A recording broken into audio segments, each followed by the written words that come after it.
봐야 할 것도 읽어야 할 것도 넘쳐나는 요즘 우리가 흘려보낸 콘텐츠의 한 페이지를 들춰보는 시간 38페이지 프로젝트 38의 손조심입니다. 네, 지금 우리 2025년 38페이지 정규 시즌 중에 4화입니다. 오늘 시작하겠습니다. 또 이제 비가 조금 오더니 이제 봄꽃도 피었다가 이제 다 졌을 것 같긴 한데, 근데 오늘도 사실 우리 녹음하는 날에 좀 비가 오고 있긴 합니다. 진짜 이제는 꽃 한 송이도 특히 네, 꽃놀이 가는 벚꽃이나 뭐 매화나 우리 동네는 또 배꽃이 유명한데 오, 예쁘겠다. 배나무 밭이 많아가지고 근데 배꽃도 이제 기차 타고 오다 보니까 다 떨어졌더라고요. 두 분도 어떻게 이 짧은 봄에 꽃놀이 좀 다녀오셨습니까? 네, 무슨 소리야? 근황도 근황조부터 가야 되나? 근황조. 눈치 없이 먼저 하려고 그러니까. 했나? 드릉드릉하면서 조금만 기다릴게요. 근황조. 근황을 생각해봤어요. 꽃놀이와 관련된. 이게 제가 계속 어머니와 같이 살고 있다고 여러 번 말씀을 했는데 저 어머니가 정말 늘 그 세대의 어머님들이 그렇듯이 완전 꽃과 식물의 진심이세요. 그래서 가끔 조평 우리랑 만나고 헤어질 때 있잖아요. 여러분들 잘 엄마 준다고 꽃집 찾아가지고 꽃 사가지고 가요. 여러분 참 그런 딸입니다. 어이없이. 어이없네. 내가 들어도 어이없네요. 근데 진짜 꽃 사가지고 가고 그래요 진짜.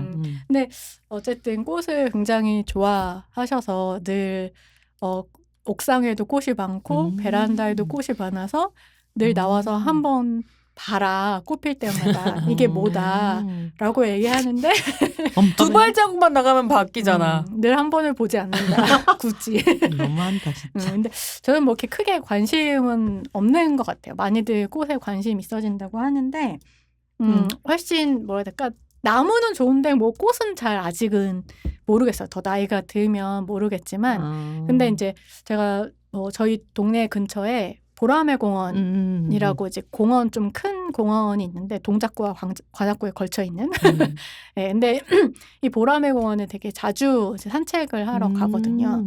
근데 이제 최근에 보라매 공원에 무슨 5월에 국제 정원 박람회 뭐 이런 거를 거기서 무슨 국제 정원을 한다고? 네, 뚝섬이 1회였대요 작년에. 그래서 이제 서울에 제가 보기에는 이제 서울에 공원을 이제 돌아다니면서 약간 설비 같은 건 이제 재정비하고 저 도로 까는 것처럼 그런 거를 하고 있는 것 같아요. 서울시에서 정확하게는 모르지만. 그래서 이제 원래 뭐 보라매 공원에 뭐 꽃이 되게 많긴 했는데 정말 갖가지 꽃을 종류별로 벚꽃만 있는 게 아니고. 네. 그래서 뭐 벚꽃은 물론이고 뭐 수서나 이제 튤립은 벌써 지고 뭐 여러 가지 꽃들을. 근데 전 지금 이제 이름을 잘 몰라가지고 야 3개 나왔다. 조금 놀라고 있어서 튤립까지 나. 꽃을 뭐 안다고? 튤립은 알죠. 대단하다. 3개 벚꽃까지 3개. 벚꽃 3개. 겹벚꽃. 겹벚꽃은 또 다르지. 다르죠. 차이를 알아. 복숭아도 있었어. 맞아. 그렇지. 그 3개의 차이를 엄마랑 저번에 이제 산책을 하다가 어머니가 저게 벚꽃이고 요게 벚꽃이 저도 겹벚꽃이 있고 맞아. 그리고 요게 이제 복숭아다. 복숭아는 완전 다른데 좀. 그래서 근데 약간 다들 좀 비슷한 분홍색 비슷한 깔 아닌가요? 그렇긴 하지. 그렇긴 하지. 그래서 이제 그거를 알려주고 구분을 2개는 할 수 있을 것 같아요. 벚꽃하고 이제 복숭아.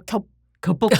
야, 그거는 겹벚꽃은 진짜 겹이 되어 있는데 진짜 아니 나 크기도 커. 저 얘기 들으니까 생각나는 게 나는 이제 산책 많이 다니고 이러니까 그치, 나무랑 꽃 같은 거 많이 보고 이러는데 옛날부터 이제 안 뜰 때도 그렇게 산책 나가거나 이러면 너무 궁금한 거야. 맞아, 얘는 무슨 맞아, 나무야? 맞아. 얘는 나도 무슨 기억나. 꽃이야?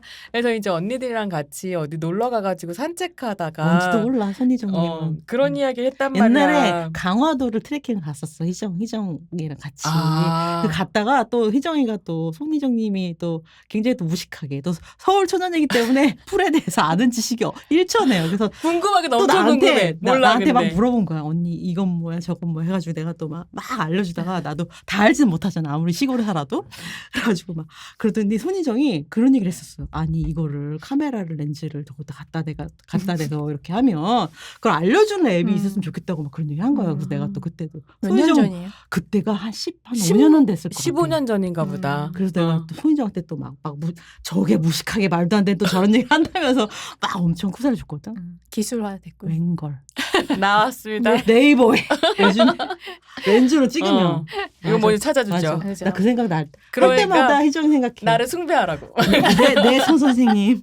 아니, 그거 해서 돈도 하나 더 벌지 못하는 적. 그렇지. 그 아이디어가 있었는데. 아이디어가 아하. 있었는데 아깝다. 맞아. 그렇습니다. 그런 일 있었어. 하여튼 뭐 그래서 음. 요즘에는 공원에 갈 때마다 새로운 꽃을 보게 익히고 된다. 있다? 익히진 킨다기보다 않는다. 그냥 저기 새로운 꽃이 아이고. 있구나. 궁금하시면 네이버로 찍어서 확인하시면 된다. 그래가지고 음. 손희정님은 꽃 구경은 좀 저는 그냥 뛰면서 꽃 보고 그러는 것 같아요. 동네 음. 뒷산이 유명한 산이어가지고 거기 자락길 따라 걷고 이러면서 이제 꽃 좀 올해는 봤고요. 제일 인상적이었던 건 제가 뭐 2, 3주에 한 번? 요즘에는 1, 2주에 한 번 정도 하는 것 같은데 월드컵 공원을 뛰어요. 거기까지 가가지고 5.8km 정도 러닝 크루가 있어서 오. 역시 이런 게 근황이야. 사람을 안 만나니까. 저는 맨날 만난 근황 사람은 세다. 엄마밖에 없어. 러닝 크루 있는 사람 아, 나. 그렇네. 그래서 이제 일주일에 한 번, 뭐 2주일에 한 번 이렇게 가는데 거기에 꽃이 그렇게 그 월드컵 공원의 러닝 코스가 5.8km거든요. 진짜 좋아요. 저 좀 어필도 있고 다운힐도 있고 뭐 아스팔트 길도 있고 흙길도 있고 꽃도 있고 나무도 있고 거기서 꽃을 좀 봤다. 그리고 무릎은 나갔다. 아 어떡하면 좋아. 그렇구나. 저 조만간 10km 뛰어야 되는데 너무 걱정입니다. 음. 왜냐면 화이팅. 마라톤을 신청해 놨거든요. 화이팅. 너 다음에는 마라톤 근황을 들을 수가 있습니다. 그러니까 저런 액티비티를 해야 근황이 생기는데. 너 물리치료하는 그런 근황 좀 해. 네? 팔 물리치료 좀 하고. 진짜 저 다친 팔 정말 제가 괜히 쓸데없이 걱정입니다. 내 몸 걱정도 해야 되는데. 신평의 꽃놀이. 나는 사실은 꽃놀이보다는 난 그걸 더 좋아하는 것 같아. 나는 뭐랄까 4월달 나무를 진짜 좋아하는데 4월 나무가 진짜 예쁘거든요. 올리브 그린. 약간 새순. 새순 나는 딱 완전 7, 8월 나무보다 4월에 막 날려고 하는 그 그린색들이 진짜 약간 다들 레이어가 다 다양하잖아요. 그게 너무 예뻐. 그 4월 나무가 나는 도토리 나무부터. 예전에 너무 이상이 소설가 이상이 어. 이상 단편 중에 제가 지금 제목은 기억이 안 나고 정말 몇십 년 전에 그 그렇겠죠. 교과서에서 읽은 문학 교과서에서 읽은 거기 때문에 그럼 우리도 같이 읽었을 텐데. 그러니까 기억은 안 나는데 하여튼 단편 중에 그 녹색에 대한 그래? 네, 왜 기억이 안 나지? 단편이 있어요. 근데 정말 이상이 거기서 계속 도시인답게 음. 모던 보이답게 녹색이 얼마나 지루한지에 대해서 진짜? 여기 봐도 저기 봐도 다 다 약간 다른 색이지만 무식한. 결국은 녹색에 불과하다. 이 녹색의 초록색의 지루함에 대해서 열변을 토하는 저는 그 단편을 너무 근데 좋아했었거든요. 모던 보이는 그랬을 수 있을 것 같아. 모던 보이는 그렇다. 이 모던화되지 네. 않은 이 시골의 이 어떤 그 디테일한 그 스펙트럼을 아는. 근데 나는 그 색이 너무 다 그래서 난 어쨌든 초록색을 너무 좋아해가지고 그 아이디도 그렇게 짓고 하긴 하는데 맞아. 그러니까 진짜 올리브 그린부터 진짜 음. 수박색까지 진짜 너무 좋거든요. 그 모든 색깔을 다 볼 수 있어가지고 그래서 어디 가서 봐요? 난 또 우리 아파트는 또 높잖아요. 그래서 아파트에서 내려다보는 재미. 그리고 이제 가진 않고.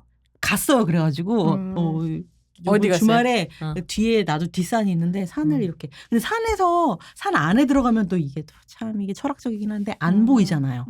산 안에 들어가면 덜 보이거든요. 거리를 떼서 위에서 내려다봐야 주민과 주마옷이 돼야 학자적인 자질이 있는 것인데 그렇죠. 뭐 어쨌든 그래서 너무 꽃놀이보다는 뭐라고 해야 되지? 나뭇잎 놀이? 그게 더 나는 더 좋은 편이긴 해요. 꽃보다는. 나도 나무 얘기하라고 했으면 나무 얘기할 수 있었는데. 꽃놀이라고 적어놓고. 남들은 꽃놀이 시키고 난 나무 얘기한다 이렇게. 그러네요. 꽃이든 나무든 네 그렇다. 네, 어쨌든 근데 이 봄이 너무 짧아가지고 아마 우리 오늘 지나면 그냥 다 더울 것 같아요. 다 더워지고. 그럴 것 같아요. 맞아요. 네, 이 비 끝나고 나면 그냥 다 여름이죠. 뭐. 네. 여러분 더위는 38페이지와 함께 시원한가요? 시원하게 해드리겠습니다. 네, 그러면 네 우리 그냥 좀 마무리하고 이제 그러면 이제 영화 얘기로 들어가 보겠습니다. 네, 오늘 이 시간은 여러분들하고 페미니스트 필름 클래식 하려고 합니다. 그리고 오늘 우리가 고른 영화는 마야 데런 감독의 오후의 올가미라고 하는 작품을 골랐습니다. 마야 데런 아마 많이들 알고 계시고 오후의 올가미도 글쎄 많이 보셨을 것 같아요. 그리고 실제로 그냥 유튜브에서 지금 마야 데런의 거의 전작을 다 볼 수 있기 때문에 여러분들 보시면 좋을 것 같습니다. 마야 데런은 영화 언어의 어떤 매체를 새롭게 쓴 실험가, 그다음에 여성의 주체성이라고 하는 걸 섬세하게 펼쳐보는 예술가이기도 하고요. 그리고 특히 여성의 무의식을 탐구한 작가로 불리는 그런 작가예요. 1917년에 태어나서 61년에 이제 생을 마감했는데 굉장히 사실은 예술가로서는 좀 단명을 하기도 했죠. 43살에 죽었다고 해요. 결국엔 여러 가지 약물, 그러니까 뭐 몸이 아파서 처방받은 약물의 오남용 때문에 죽었다고 하더라고요. 마야데런에 대해서 얘기를 할 거예요. 그래서 1940년대에 우리가 지금 알고 있는 오후의 그물이라고 하는 작품 43년에 만들었는데 40년대에 헐리우드 자체가 굉장히 거대한 산업이었고 그다음에 이 거대한 산업에서 주로 이제 종사하는 사람들은 남성들이었죠. 장비도 무거웠고 주로 남자들이 전문직으로 이렇게 활동하는 세계의 이 헐리우드였는데 그러한 헐리우드에 대해서 약간 어떻게 보면 살짝 반기를 들으면서 자기 나름대로 작품을 했던 감독으로 굉장히 유명합니다. 그래서 실험영화 감독으로 사실 제일 유명하고 그리고 또 무용가로도 유명하고 네, 뭐 영화들 중에도 그런 영화가 있지만 책도 썼기 때문에 인류학자이기도 합니다. 그리고 영화와 관련된 또 수많은 저술을 쓰기도 했고요. 그리고 그런 그런 의미에서 뭐 본격적으로 페미니즘 운동을 했다고 할 수는 없지만 페미니스트 활동가로 지금 우리가 불러줄 수도 있을 것 같아요. 그래서 심지어 그래서 이렇게 거대하고 정적인 헐리우드의 구조 틀을 굉장히 부드럽게 흔들었다고 표현들을 많이 하던데 그렇게 흔든 여성 그리고 본인이 스스로 자주 했던 얘기 중에 하나가 나는 헐리우드에서 립스틱에 쓰는 비용 정도로 이런 영화를 만들어요라고 얘기를 할 정도로 그러니까 좀 색다른 다른 방식의 어떤 저예산 네. 사실은 저예산이라고 하는 걸 강조하는 것이기도 저예산 독립적으로 내가 모든 걸 다 컨트롤하면서 만들어요라고 하는 그런 주장을 했던 바로 그 마야 데런 네, 오후의 올가미 14분짜리 영화를 하도록 할게요. 바로 네, 오후의 올가미가 오늘의 페미니스트 필름 클래식입니다. 예, 너무 텐션이 너무 낮네요. 예라니. 굉장히 그런데 의외로 영혼이 느껴졌어. 그래요? 평소와 다르게.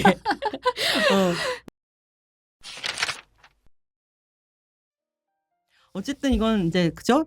미국이고요.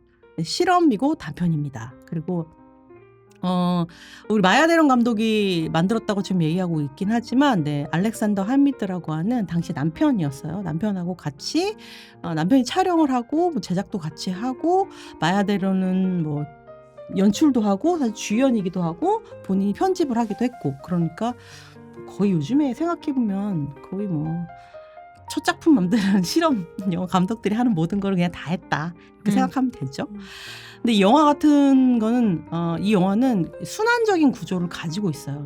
그래서 제가 이 영화를 이제 요번에 보면서 굉장히 디테일하게 몇 번 순환했는지를 이렇게 봤더니 나는 6번이다라고 생각을 했거든요. 근데 오늘 아까 와가지고 조평하고 잠깐 얘기했더니 조평은 난 5번인 것 같다 이렇게 얘기를 하고 있는데 뭐 5번이건 6번이건 그게 중요한 것은 아니고 순환 구조를 갖고 있습니다. 그래서 긴 그러니까 진입로 위에 이제 집으로 올라가는 길 같아요. 거기 꽃이 떨어지고 그다음에 집 올라가려고 하는데 자꾸 뭐 열쇠가 미끄러지고 그다음에 집에 들어와서 1층을 한번 돌아보고 그다음에 2층에 앉아 있는 그런 상황들이 매번 다르게 이렇게 연출이 됩니다. 그 사이에서 뭐랄까 꽃도 굉장히 여러 가지 모티브가 반복적으로 사용되는데 큰 꽃 그다음에 뭐 떨어지는 열쇠 입에서도 나오기도 하고 그다음에 그 뭐 칼. 문을 열려고 하는 그런 그 현관문을 계속 뭐 열리려고 하고 안 열리려고 하는 그 문,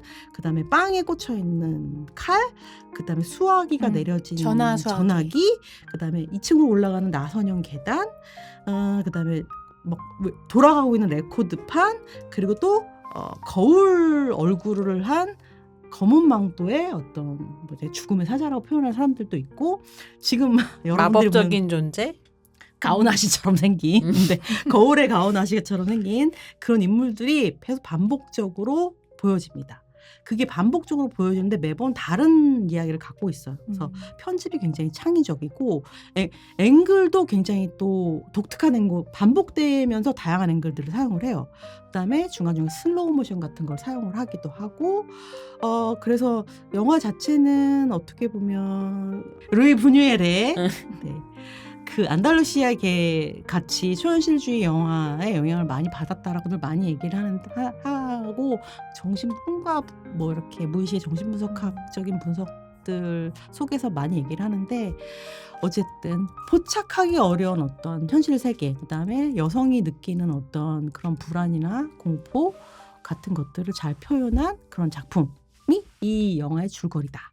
이 줄거리 소개를 들으시면서 사실 검색해 보시면 영화 바로 쉽게 찾아보실 수 있어서요. 이미지 같이 보시면서 설명을 따라가시면 훨씬 더 흥미로우실 수 있다. 저는 간단하게는 이 영화를 줄거리를 그렇게 생각했거든요. 오후에 이게 올가미잖아요. 사실 올가미가 메쉬이기 때문에 일종의 망사 같은 건데 그냥 낮잠을 잤는데 꿈을 꿨고 꿈속에 또 꿈을 꾸군 그런 인셉션 같은 영화다. 사실 그렇게 서사적으로는 그렇게 이해를 해도 좋을 것 같아요. 맞아요. 그래서 아마 보시면 알겠지만 영화가 뭐랄까 우리 주인공을 하고 있는 마야 데런이 계속 제1의 마야 데런, 제2의 마야 데런, 제3의 마야 데런이 막 복잡하게 계속적으로 뭐 증식되는 것처럼 보여져서 내가 제1의 자아가 2의 자아를 보고 3의 자아를 보고 이렇게 복잡하게 이렇게 보여지기도 하거든요. 시점도 그래서 처음에 맨 첫 번째 반복될 때 뭐랄까 제1의 자아 같은 경우는 얼굴을 잘 드러내지도 않아요. 맞아요. 얼굴이 조금 있다가 등장을 하거든요. 그 첫 번째 반복 시작될 때 그렇게 되기도 하고 그래서 이 시점이라고 하는 게 그러니까 1인칭하고 어떻게 보면 3인칭하고 약간 왔다 갔다 보여져요. 그래서 이 시점이 제2의 자아가 보는 건지 제3의 자아가 보는 건지 다시 제1로 온 건지 그렇게 혼란스럽게 보여집니다. 그러니까 다중적인 자아를 보여주고 나는 누구인가, 그다음 나는 뭘 찾으려고 하는가, 나의 감각은 어떤 거고 내가 두려워하는 점은 뭔가 이런 것, 나의 불안은 뭔가 이런 것들을 되게 잘 보여주는 영화예요. 15분짜리 영화인데. 일종의 이 망사로 자아가 이렇게 빠져든다고 저는 생각을 했었거든요. 그래서 이렇게 이미지적으로. 네, 이미지적으로 망사에 이렇게 자아가 다 빠져들면서 여러 개의 자아로 이렇게 분열되는 그런 어떤 그게 이제 마치 젤리를 망사에 버리면 여러 조각이 되는 것처럼. 그래서 오후에 낮잠을 잤을 때 낮잠이 자는 것까지는 굉장히 사실 분명하게 제1의 자아, 제1의 자아가 낮잠을 자는 걸로부터 실제로 1인칭 꿈의 시점, 주관적 시점으로 이제 시작이 되는 거기 때문에 저는 되게 그렇게 서사적으로는 그렇게 그냥 읽었던 것 같아요. 근데 이게 그러니까 되게 두 사람이 설명하는 방식이 저한테 되게 재미있게 다가오면서 한편으로는 심평의 설명이 좀 혼란스럽긴 하지만 마야 데런의 의도에 더 맞을 수 있다. 조평의 설명은 굉장히 그러니까 청취자들로 하여금 혹하게 만들어서 이 작품에 들어가게 만든다 이런 생각이 좀 들긴 했거든요. 그러니까 저 같은 경우는 서사 중독자여가지고 서사가 없는 작품은 영화고 뭐고 정말 잘 못 보는 것 같아요. 그래서 이 실험 영화로 어떻게 마야데런 작품들도 오후의 올가미 정도만 아마 봤었던 것 같고 나머지 작품들은 이번에 거의 처음 제대로 다 봤어요. 근데 일종의 계몽 감독이랄까요? 계몽되었습니다. 재밌잖아. 뭐 이런 생각을 좀 하게 됐고 그러면서 근데 결과적으로 내가 왜 이게 재밌었는가 하면 한 줄로 설명할 수 있는 서사를 갖고 있는 작품이기 때문인 거예요. 근데 심평의 설명이 더 적절할 수도 있겠다고 생각한 건 마야데런이라고 하는 감독 자체가 사실은 아방가르드 영화를 만들려고 했었던 되게 중요한 목적이 이게 서사로 영화 언어가 그러니까 영화 예술이라고 하는 게 얘기가 돼버리면 기존의 지배적인 예술 형식이었었던 소설이라든가 이런 것과 구분되지 않기 때문에 어떤 영상이 가질 수 있는 영화만이 가질 수 있는 특별한 언어라고 하는 걸 탐색하려고 하는 과정 안에서 사실은 이런 작품들을 만들게 됐다라고 설명들을 하니까 제 입장에서는 서사가 있어서 저는 마야데런 작품이 좀 재밌었던 것 같아요라고 말하면 이거 되게 결례일 것 같다는 아니에요. 그렇게 오해의 왜냐면 열감이는 완전 서사적이긴 하죠. 그리고 어쨌든 그 서사를 뭐랄까 이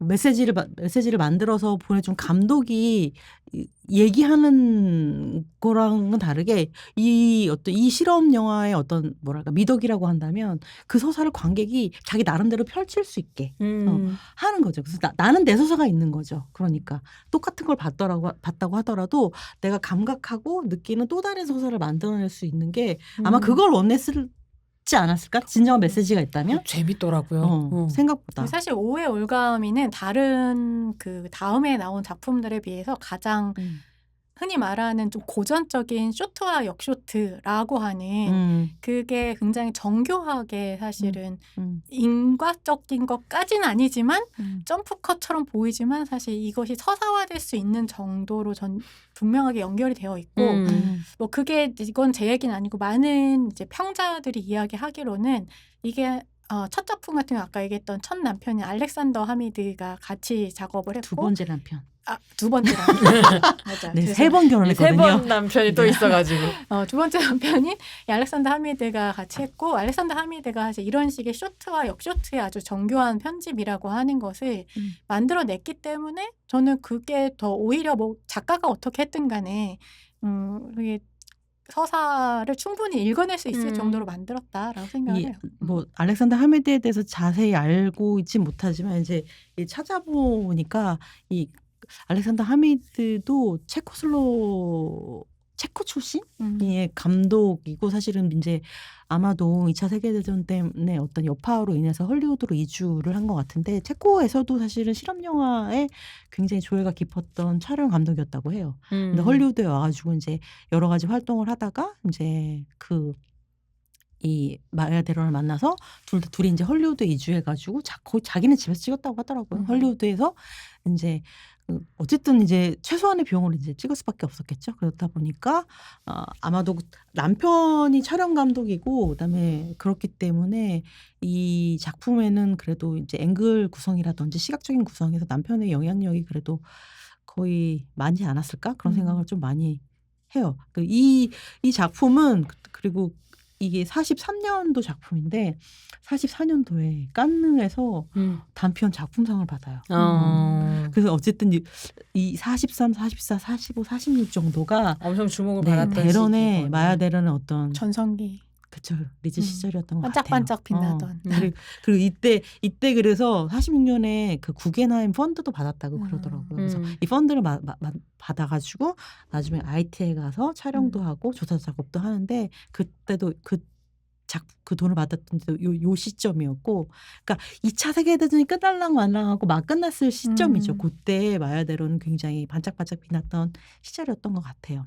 이 작품 자체가 이제 미국 같은 경우는 이제 역사가 긴 나라가 아니기 때문에 이제 문화유산으로 영화 작품을 많이 지정하는 경우가 굉장히 많은데, 그래서 또 그리고 사실 영화에 뭐라고 할까, 영화 산업이나 어떤 작품이 많은 나라기도 하고 예술로서 인정하는 그런 국가인데 이게 그 문화적, 역사적, 미학적으로 굉장히 중요한 작품이다라고 하면서 그러니까 미국 이제 그 의회 도서관에서 이제 이 영화를 지정을 해가지고 보존 대상으로 지정을 하는데 그 중에 하나로 선정된 작품이기도 합니다. 그러니까 역사 뭐랄까 당시에도 그러니까 나왔을 때도 사실은 쇼킹하고 굉장히 주목을 많이 받은 작품이고 지금도 역사적으로도 굉장히 중요한 작품으로 그렇게 되어 있는 영화죠. 사실 미국 실험 영화의 어떤 시작처럼 이야기되는 작품이기 때문에 페미니스트 뭐 영화로서도 혹은 여성 감독의 어떤 영화사 안에서도 중요하게 마야 데렌이 이야기하지만 미국 실험 영화에서 마야 데렌은 아주 기원 같은 그런 존재이기 때문에 사실 아마도 이제 미국에서의 그런 대접은 너무나 당연할 거다. 그러니까 모든 것이 당연한 건 아니지만 당연히 그렇게 돼야 되지 않을까라는 생각이 들긴 합니다. 네. 이거 뭐 거의 다 요번에 처음 본 건 아닐 테고 그죠? 언제 이렇게 왜 대련을 하자고 했을 때 아무도 모두 다 동의하였느냐와 함께 얘기 좀 한번 해줘 보시죠. 저는 사실 마야 데렌을 그렇게 좋아하지 않습니다. 맞아요. 처음부터 좋아하지 않다고 난 별로야 이렇게 얘기를 했어. 마야 데렌이 엄청나게 의미 있고 그리고 되게 중요하고 영화도 재미있고 그리고 너무나 매력적이라는 걸 알지만 내 취향은 아니다. 왜냐하면 전 지나치게 이런 식의 정신분석학적인 어떤 상징들 그런 모티브가 있는 것들 그다음에 글쎄 뭐라고 해야 될까요? 너무나 퀸스러운 이런 여성성을 약간 확대해서 뭐랄까 이렇게 자기 스타성을 어쨌든 가져가기 때문에 사실 이것이 되게 중요한 마야 데렌의 또 전략 중에 하나이기도 하고 페미니스트 미학이기도 하기 때문에 되게 의미화할 수는 있지만 할 수 있고 너무나 좋은 작품이고 좋은 작가라고 생각하지만 내 취향은 아니다. 그렇게 생각을 늘 했었던 것 같아요. 근데 뭐 어쨌든 언제 본지는 저도 너무 옛날에 그냥 처음 영화 공부할 때 그냥 본 거라서 사실 기억은 잘 안 나고 그때도 재밌지만 내 취향은 아니야 이렇게 생각을 했었던 것 같아요. 근데 뭐 그 중간에 이제 제가 뭔가 책이나 이런 것들을 번역하고 이러면서 공부하고 의미화할 수밖에 없었지만 취향은 아니다. 근데 이제 요번에 다시 보면서 그런 건 되게 느꼈던 것 같아요. 제가 뭐 그 이후에 어떤 봤던 텍스트들을 상당히 떠올리게 하면서 린치 영화, 그러니까 뭐 이거는 이제 뭐 다 많이들 이야기하는 것이긴 하지만 현대 영화로 연관지어 생각해 볼 때 데이비드 린치의 인랜드 임파이어나 아니면 머럴랜드 드라이브에 굉장히 너무나 직접적으로 이거는 뭐 그냥 린치도 워낙 마야데를 좋아한다고 했기 때문에 너무나 직접적으로 사실상 그 인용되어 있다. 이런 부분에서 미국 영화의 되게 중요한 어떤 유산일 수 있겠다. 이런 생각이 들게 됐던 것 같아요. 손평은 저는 뭐 아까도 말씀드렸던 것처럼 워낙에 이제 실험 영화나 아방가르드 영화나 이런 거 잘 모르니까 그런데 이번에 이제 보면 그래서 제가 오해 올가미를 안 봤던 거 아닐까 뭐 이런 생각을 했었는데 근데 영화를 이번에 보면서 본 이미지들이 있는 거예요. 그건 너무 유명한 이미지들이기 때문에 본 건지 아닌지 아니면 사실은 페미니즘 영화에 관련된 책을 보면 반드시 오해 올가미 들어가 있거든요. 그래서 거기에서 어떻게 이제 읽으면서 상상했었던 것들을 내가 머릿속에 그린 걸로 봤다고 생각하는 거지. 이런 여러 혼란 같은 것들이 있었어요. 근데 하지만 보면서 좀 재미있었고 이것들을 어떻게 해석할 수 있고 의미화할 수 있는지 오늘 좀 배운다. 이런 생각을 하고 온 거죠. 즐거운 마음으로 누가 왔습니다. 가르치나요? 근데 여러분? 근데 그러니까 저는 개인적인 관심사 안에서는 이제 앞에 만든 실험 영화들 6편보다 개인적으로는 그 구겐하임 펀드 받아가지고 IT 가서 찍었었던 그 기록 영상들 그래서 부두교에서 사람들이 빙의가 되기도 하고 아니면 어떤 엑스타시에 빠져가지고 춤을 추고 의례를 하고 이런 것들을 이제 마야 데렌이 찍은 영상을 가지고 나중에 1970년대 말 80년대 초에 세 번째 남편이 신성한 기수라고 하는 영화 다큐멘터리 영화로 만들게 되는데 그게 되게 재밌더라고요. 그래서 저는 그게 재밌었다 사실. 네, 그 지금 말씀하시니까 조금 대련의 뭐랄까 연대기랄까? 그다음에 필모를 조금 정리를 해드리는 것도 좋을 것 같다는 네, 생각이 좀 드는데 저는 사실은 그러니까 대련을 처음 본 거는 저 이제 3학년 때요. 3학년 때 전이 영화의 라고 하는 수업에서 나 대학교 3학년 때 실험영화 이해였나? 그 수업을 들으면서 처음 이제 봤던 거거든요. 영화학과 교육 중요하다. 그러니까 저도 영화과를 안 나가가지고. 저도 영화학과 출신이 아니어서. 그거를 누가 했냐면 지금 영진이 우리 위원장님이신 한상준 선생님께서 하셨던 수업입니다. 네. 근데 근데 나도 실험 영화를 좋아하진 않고 전 영화에 사실 큰 관심이 당연히 없었는데 뭐 그냥 또 들어야 되니까 들은 거 아니겠습니까? 그래서 이제 앞단에 뭐 몇 개를 봤겠죠. 근데 이 영화가 그리고 그 실험 영화 감독을 소개하는 거 뭐 세계 영화사를 봐도 뭐 작가론을 봐도 맨날 남자 얘기만 하잖아요. 근데 나 처음 만난 여자 감독이었어 거의. 처음 만난 여자 감독이었고 그리고 그 앞단에 보았던 전이 영화들하고 너무 다르다는 느낌을 받은 거예요. 그때는 또 한 30년 전 가까이 됐으니까 뭐 비디오 테이프로 선생님께 이렇게 보여주셨던 것 같아요. 너무 되게 쇼킹했던 기억이 나. 와, 이런 영화가 있다니. 그냥 사실 내용은 하나도 기억이 안 나고 그냥 내 감정만 기억이 나는 거예요. 너무 충격적이었어. 너무 신기하고 너무 재밌고 너무 소프트하고 그 여성적인 것 자체가 너무 그때 마음에 들었을 거예요. 그때 20대였으니까 이런 실험 영화가 있다니라고 생각을 했던 것 같아요. 그래서 이제 영화를 공부하게 되고 한참 오랫동안 이제 하게 돼서 또 내가 이제 한 몇 년 전에 또 실험 영화에 대한 수업을 하는 사람이 된 거예요. 그래서 그 수업 시간에 난 또 이걸 이제 시작을 했죠. 그때 좀 되게 오묘한 느낌이 들었는데 그리고 최근에 그 차학경과 관련된 강의를 들으면서 차학경의 일생이라든지 차학경의 작품을 보면서 뭔가 굉장히 마야 데런이 바로 즉각적으로 떠올랐거든요. 그러니까 마야 데런의 어떤 삶이나 어떤 그다음에 그 전영화에 대한 열정이라든지 그리고 사실 많이 이야기되고 있지는 않지만 어떤 디아스포라적인 여성의 정체성을 탐구하려고 했던 것은 아닐까라고 하는 게 차학경하고 사실 굉장히 겹쳐져서 사실은 떠올랐어요. 그래서 나중에는 이걸 가지고 무슨 작업을 좀 해봐야 되겠다라고 생각이 좀 드는데 여러분한테 이제 그러면서 이제 자연스럽게 마야 데런에 대해서 조금 이제 설명을 해드리면 일단 잠깐 차학경이 아마 누구신지 모를 그런가요? 수도 있을 것 네. 같아요. 네, 제가 너무 막 모두 다 아는 것처럼 하고 넘어갔군요. 저도 이제 차학경이라고 하는 작가에 대해서 아직 공부가 깊이 되어 있지는 않은데, 네, 그 한국계 미국인이라고 할 수가 있겠죠. 그래서 연도가 정확하게 생각이 나진 않은데 한국 전쟁 이후겠죠. 그래서 미국으로 어릴 때 이제 이민을 가가지고 미국에서 이제 공부와 교육을 쭉 하고 마야 데런처럼 사실은 그 영화 작업 그다음에 이 비디오 실험 작업이 굉장히 조예가 비디오가 아니고 그 실험 영화에 굉장히 조예가 깊었던 사람이에요. 그래서 이제 막 여러 가지로 뭐 그 책도 쓰고 그다음에 그다음에 비디오 뭐 사진 작업도 하고 비디오 작업 필름 작업도 하고 막 꿈을 펼치려던 와중에 참 아주 불의의 사고로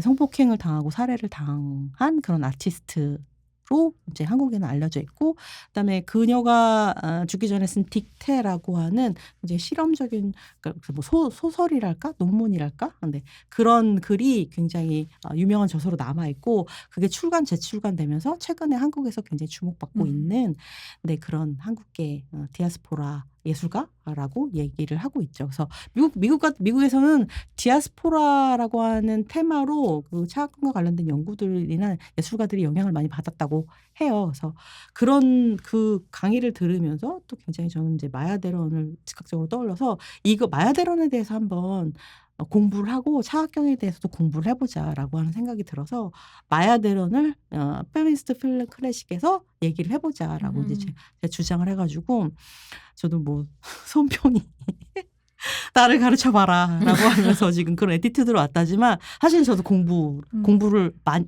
해온 입장이고 그래서 오늘은 여러분들한테 그다음에 저도 좀 어느 만큼 공부를 하고 그다음에 조평이 아는 내용들 그다음에 손평이 보는 궁금해하는 내용들 시사점들 같은 거 같이 해서 여러분들하고 오늘 이 오후의 올가미를 중심으로 해가지고 한번 마야데론을 한번 파헤쳐 보기로 하겠습니다. 마야데론의 어떤 러프한 삶 같은 건 제가 살짝 소개할까요? 좋습니다. 네. 왜냐면 제가 생각하기에 이 부분을 지나고 나면 내가 할 말이 없다.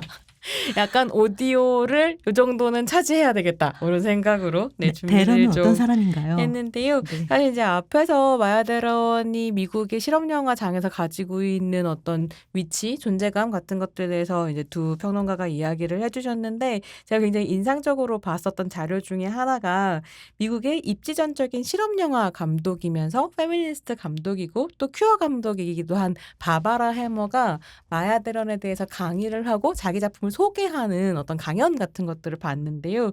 그 강의의 첫 시작이 이렇게 시작해요. 태초에 마야데런이 있었다. 그렇죠. 그리고 시작을 합니다.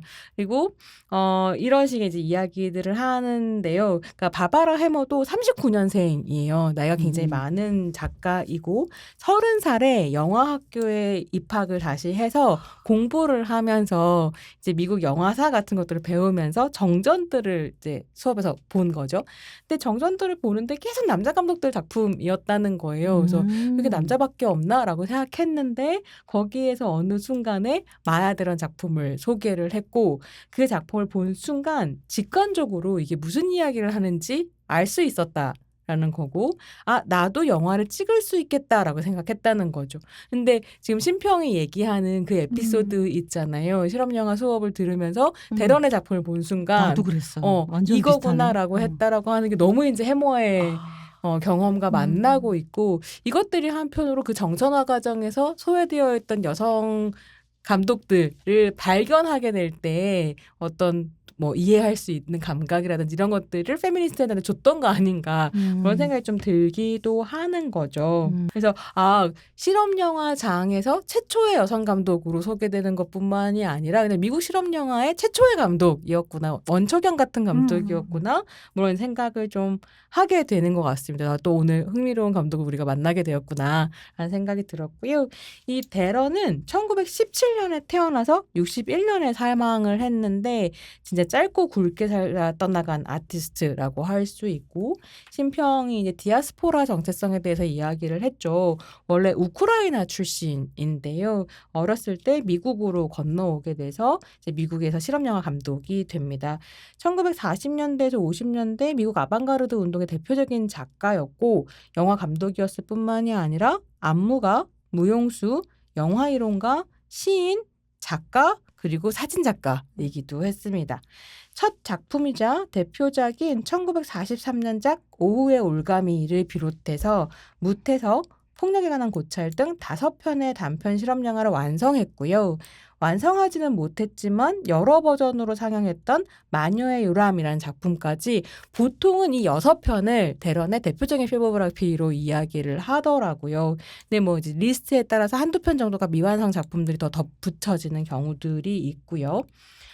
그리고 제가 이제 아까 잠깐 언급했었던 1940년대 후반에서 50년대 초반까지 IT에서 촬영을 한 어떤 부두교의 빙의, 춤, 의례에 대한 민족지적인 기록이 있었는데요. 요거 이제 남겨놓고 세상을 떠나셨어요. 그리고 이제 나중에 1980년대에 세 번째 남편이었던 세렐 이토가 편집을 해서 신성한 기수, IT의 살아있는 신들이라는 다큐멘터리로 완성했습니다. 굉장히 부두교에 대한 중요한 자료로 평가를 받는다고 하고요. 이게 한국에서도 좀비라든가 부두교 같은 게 되게 흥미로운 주제니까 동영상들 많이 컨텐츠로 만들잖아요. 그럼 썸네일에 이렇게 빙의된 IT 사람의 얼굴이 이제 들어가는 경우들이 있는데 그 이미지들이 대체로 데런의 작품에서 가지고 온 그 이미지들이다까지 소개해드릴 수 있겠습니다. 네. 네. 정리. 그래도 정리 잘하셨습니다. 그거 말고도 사실은 조금 추가되는 것들이 있는데 아까 얘기했던 것처럼 마야데론이 이게 사실 미국의 뉴 아메리칸 시네마부터 해가지고 실험 영화의 어떤 그 기수로 불리잖아요. 그러니까 사실은 아방가르드의 어머니라고 하는 표현도 있긴 있어요. 아방가르드의 어머니? 하고 싶진 않지만 어쨌든 그런 표현도 있거든요. 그래가지고 AFI라고 하는 아메리칸 필름 인스티튜트에서 마야데론 상을 주기도 해요. 심지어. 네, 음. 그게 90년대 초반인가 80년대 86년. 예, 그걸 하기도 했다고 해요. 음. 그걸 보면 얼만큼 사실은 마야데론이라고 하는 인물이 지금 필모에서 얘기해 준 것처럼 사실은 어떻게 보면 51년? 51년에 이제 생을 마감했기 때문에 활동 기간으로 따지면은 10년 정도밖에 안 된다고 할 수 있거든요. 그거 생각하면 사실 영향력이 엄청나게 크다라고 얘기를 할 수가 있을 것 같아요.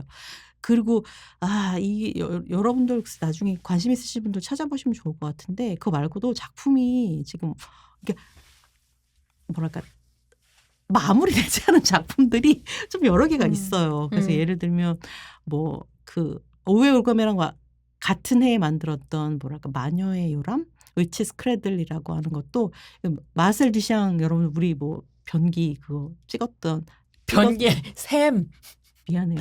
제목은 샘 네. 그런데 디샹의 변기를 변기를 기성품 변기를 활용해서 샘이라고 하는 이름을 넣어서 됐죠? 네, 그 작품을 했던 디샹과 같이 찍은 작품이에요. 이 위치스 크레이들이라고 하는 작품도 있는데 이것도 사실은 유튜브에서 볼 수는 있는데 완성된 작품이 아닌 걸로 나타냈고 그다음에 오늘 우리 좀 얘기할 것 같은데 앳랜드라고 하는 뭐 땅에서 무태서라고 하는 작품 그 다음에 있고요. 또 같은 해 1944년에 그 아직은 혼인 상태였던 것 같은데 그 알렉산더 해미드랑 같이 The Private Life of the Cat이라고 하는 나 이거 다 봤거든요. 고양이 블로그야 그냥. 브이로그. 네, 제가 그거 블로그야. 보면서 그 예전에도 보긴 봤어요. 그래요? 근데 실험 영화 감독들이 그렇게 고양이를 많이 찍어요. 진짜? 네, 내가 보기엔 실험 영화 감독 거의 다 캣펄슨인 것 같아요. 그리고 집안에서 대부분 실험 영화들이 집에서 찍잖아요. 그래가지고 아니 정말 고양이를 안 찍은 감독이 없어. 심지어 고양이 시점에서 너무... 섹스하는 걸 찍은 진짜? 실험 영화도 여성 감독이 찍은 실험 영화도 있단 말이에요. 그래서 이제 그런 식의 되게 뭔가 이게 마야데론부터 해가지고 다들 이들이 캣펄슨이구나. 그랬던 것 같아요. 그리고 집에서 찍는다는 게 이제 되게 뭐 몇 가지 사실은 안 되잖아요. 나를 그치. 찍거나 뭐 고양이를 찍거나 애인을 찍거나 아니면 고양이를 찍거나 그래서 이제 컨트롤도 쉽고 그래서 찍어야 되게 재밌다. 이거는 그리고 어떻게 보면 자기의 기술력을 전유해서 그냥 고양이를 찍고 싶은 욕망을 채우는 욕심을 채우는 거 아닌가? 뭐 이런 생각이 그래서 이게 이제 고양이 2마리가 나오고 얘네들이 새끼를 낳는 게 나와요. 5마리 새끼를 낳아서 결국에는 얘네들이 막 그다음에 이제 아빠 뭐 어떻게 자라나는가 어떤 공간이 필요한가 이런 거를 쭉 이렇게 사막으로 구성한 나름대로 그 고양이 블로그인데 너무 귀엽습니다. 그러니까 44년 작품이니까 한 80년 전에 고양이의 삶을 보는 건데 이거는 사실 마야데론이 그 그러니까 크레딧에 올라있진 않은 작품이라고는 하더라고요. 그런 것도 있고 그다음에 유명한 작품 중에 하나죠. 카메라를 위한 안무. 이제 이 작품이 유명하죠. 왜냐하면 데런이 이제 그 무용 영화의 효시자, 그러니까 실험 영화 효시자이기도 하지만 무용 영화 효시자라고 불리는 작품이 바로 이 카메라를 위한 안무이기도 하고 그다음에 맨 마지막에 데런이 완성했던 작품인 The Very Eye of Night 밤의 눈이라고 하는 작품도 이것도 사실 무용 영화거든요. 52년 영화.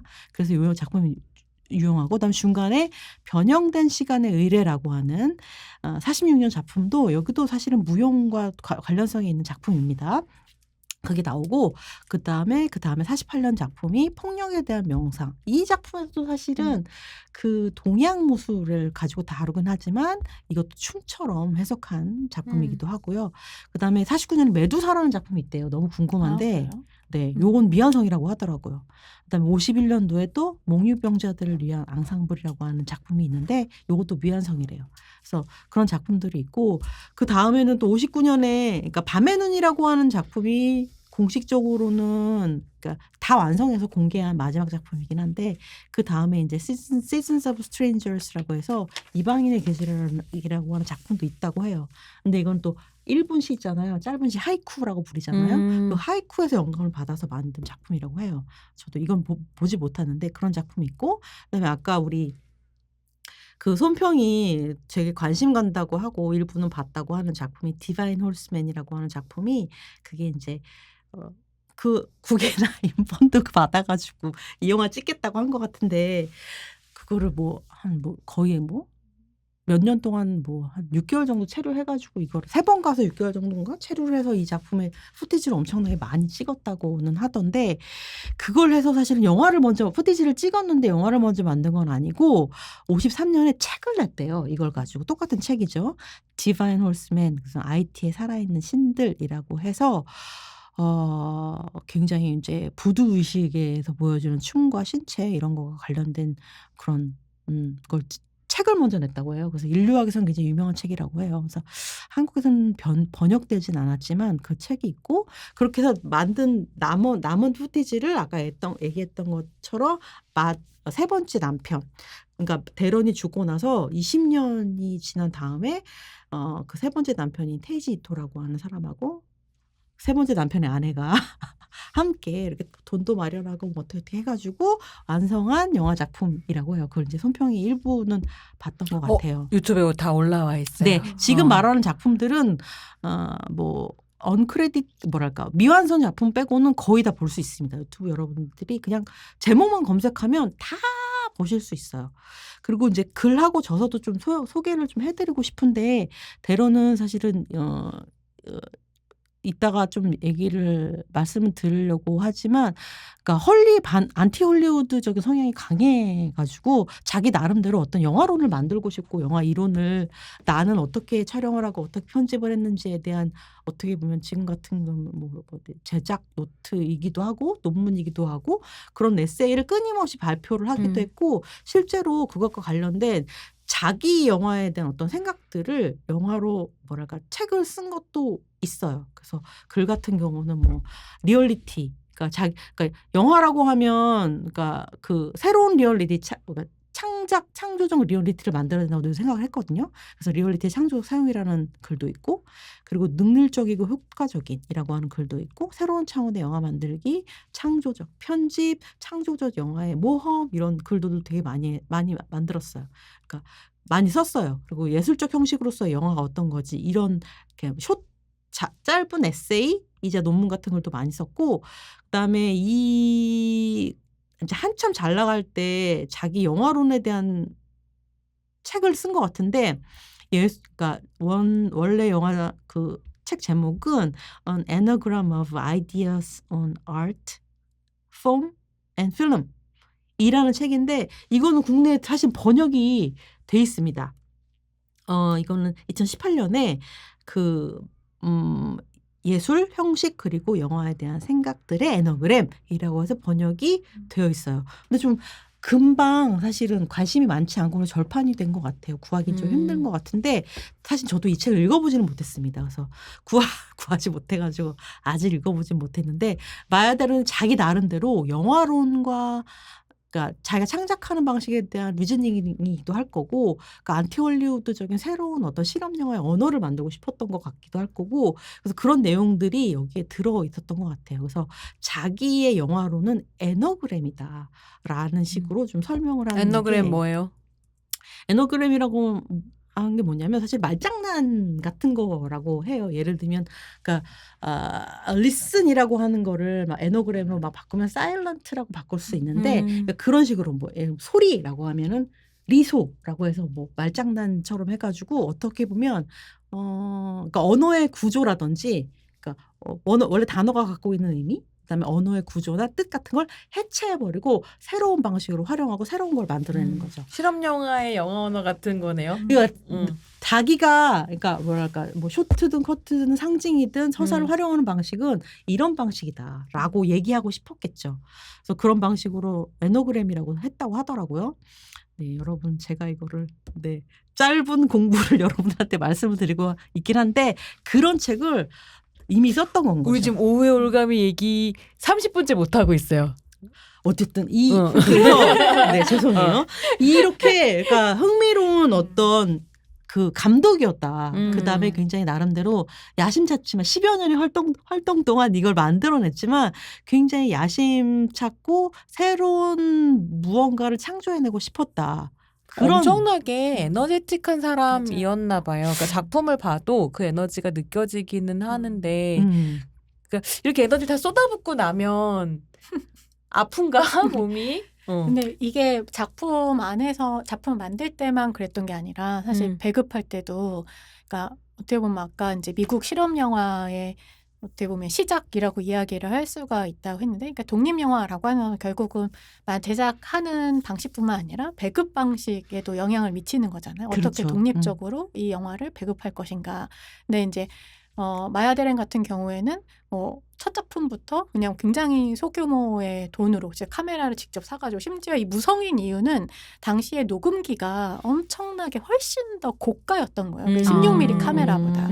그래서 이 녹음기를 살 수가 없었던 거죠. 그래서 다 무성인 거예요. 40년대는 이미 유성의 시대잖아요. 그렇죠. 다 무성일 그렇죠. 수밖에 없고, 아마도 다른 뭔가 집단이 있었다면 이제 그런 데서 같이 기계를 사가지고 같이 했을 수도 있을 텐데, 그런 것도 초반에는 이제 그런 것도 아니었기 때문에 그냥 아버지가 조금 물려준 유산 가지고 이 16mm 카메라를 사가지고 결국 영화를 찍었다 이렇게 얘기를 하고, 사실 찍은 다음에 보여줘야 되잖아요. 근데 극장에 보여줄 수 없으니까 자기 집에서 상영을 하거나 사람들을 모아서 상영을 하거나 이런 식으로 아름아름에 상영을 하게 된 거예요. 근데 오히려 그런 상영을 통해서 자기가 그냥 상영한 게 아니라 막 브로셔 만들고 그 그랬다고 하더라고요. 오해 올가미의 그 되게 유명한 사진, 진짜 너무 예쁜 진짜 창에 이렇게 무슨 기대고 아련한, 있는. 약간 아련한. 보그나 어디 잡지 맞아, 거의 사진 맞아. 같은. 그 약간 그게 세 번째 순환에서 나오는 장면 아니에요? 그랬던 것 같아요. 맞아. 그래서 이렇게 하고 있는 진짜 그 사진을 해가지고 워낙 사진 작가이기도 했었으니까 찍어서 이제 브로셔 만들고 여기저기 가서 홍보하고, 그리고 이제 어떻게 보면 당시에 이 아방가르드 어떤 면에서는 사교계, 그러니까 예술 사교계가 막 형성이 막 엄청나게 뭐 모더니즘 예술이라든가 이런 것들을 통해서 되고 있었던 시기이기 때문에 영화에서 실험영화 감독이 등장하기 전에 그런 사교계 인사들을 만나가지고, 지금 얘기한 뭐 미술 쪽이라든가 페게 구겐하임이라든가 이런 사람 진짜 만나가지고 이런 것들을 막 한 거예요. 그래서 나중에는 이 대련이 이걸 상영하거나 이게 너무 화제가 돼가지고 줄을 섰는데 못 들어간 거야. 그래서 못 들어가가지고 막 어떻게 하면 그 영화를 볼 수 있냐. 마야 데렌을 붙잡고 거리에서 사람들이, 그러니까 이걸 안 보면 마치 메인스트림에서 그렇지. 내가 한마디 할 수 없는. 그럼. 그리고 모두가 회자가 돼. 그거 봤어? 그거 봤어? 라고 빌리지 보이스에서 얘기해야 되는데. 얘기해야 뭐 이런 되는데 거구나. 얘기를 못 하는 거예요. 그래서 이거를 이제 어떻게 볼 수 있을까 이런 어떤 고민 속에서 이제 있었는데, 그게 46년에 이걸 상영할 때 이 모아서 이제 상영을 했었는데, 상영할 때 그때 아모스 포겔이라고 하는 정말 뭐라 그래야 될까요? 이제 이 실험 영화 집단을 만든 그런 사람이 있었는데, 이 사람이 이런 것들을 이제 시네마 운동으로 해야겠다. 영화 실험 영화 운동으로 가져가야겠다. 그러니까 어떻게 보면 데렌에게서 영감을 받아서 영화 운동으로 가져가기 위해서는 그러면 우리는 집단이 필요하겠다. 그래서 시네마 16이라고 하는 곳을 만들게 돼요.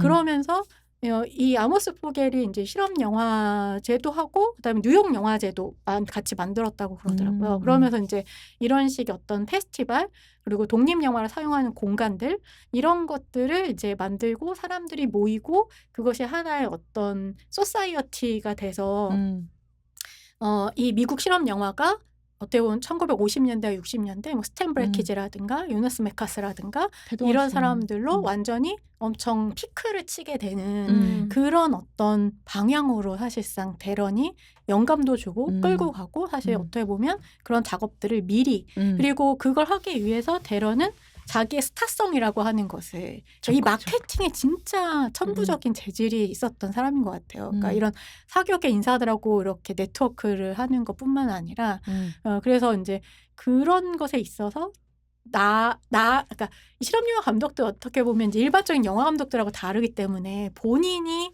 뭔가 하나의 작가로서의 개성이라든가 이런 것들을 보여줬을 때 영화가 결국은 성공하는 부분이 있어서 그런 걸 하나의 어떤 전례를 대련이 그때 만들었다 이렇게 얘기를 할 수 있을 것 같아요. 나는 사실 이제 오해 올가미를 보고 그 외에 이제 대표작들을 이제 쭉쭉 봤겠잖아요. 근데 나한테 좀 힘들었었던 건 그 작품에서 드러나는 어떤 자의식이었던 것 같아요. 나르시시즘이라고 해석할 수도 있겠고 자의식이라도 해석할 수 있을 텐데, 그 오해 올가미에는 꿈속의 꿈이라고 이제 조평이 얘기를 했었었. 지만 그러니까 3명의 대런이 한꺼번에 등장하기도 하고 한 장면에 이게 나한테는 자기 복제처럼 보이는 거예요. 내가 셋이나 있다.